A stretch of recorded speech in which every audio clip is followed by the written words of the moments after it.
सिंधुदुर्गचे पालकमंत्री नितेश राणे यांनी वाळू माफियांचे हात तोडण्याचे आदेश दिलेले आहेत. खरं तर वाळू माफियांवर कारवाई केली पाहिजे आणि त्याचा सगळ्या सिंधुदुर्गवासियांचा त्यांचा त्याला पाठिंबा आहे. परंतु अशी आदेश किंवा कारवाईचा बडगा दाखवण्याचा फक्त दिखावा हा फक्त हप्ते जास्त वसूल करण्यासाठी आहे का, हा सिंधुदुर्ग जिल्ह्यातील जनतेला पडलेला प्रश्न आहे.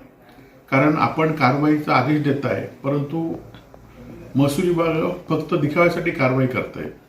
पुन्हा पुन्हा तेच वाळूचे रॅम्प पुन्हा पुन्हा बांधले जातात.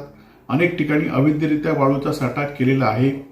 महसूल विभाग आणि आपल्या नावावर कोण हप्ते गोळा करतात याचा नितेश राणेंनी शोध घेतला पाहिजे. आणि फक्त सवंग लोकप्रियतेसाठी काही देण्यापेक्षा आपले बंधू ज्या विधानसभेचे आमदार आहेत तिथे अवैधरित्या वाळू मोठ्या प्रमाणात सुरू आहे आणि त्याचे जे वाळू माफिया आहेत ते कोणावर असतात याचा पण त्यांनी अभ्यास केला पाहिजे. आणि आपण नुसते असे आदेश देण्यापेक्षा आपण कारवाई करावी, त्याचं शिवसेना स्वागत करेल. नाहीतर फक्त हप्ते वाढवण्यासाठी कारवाई असेल तर निश्चितपणे शिवसेना त्याचा विरोध करेल.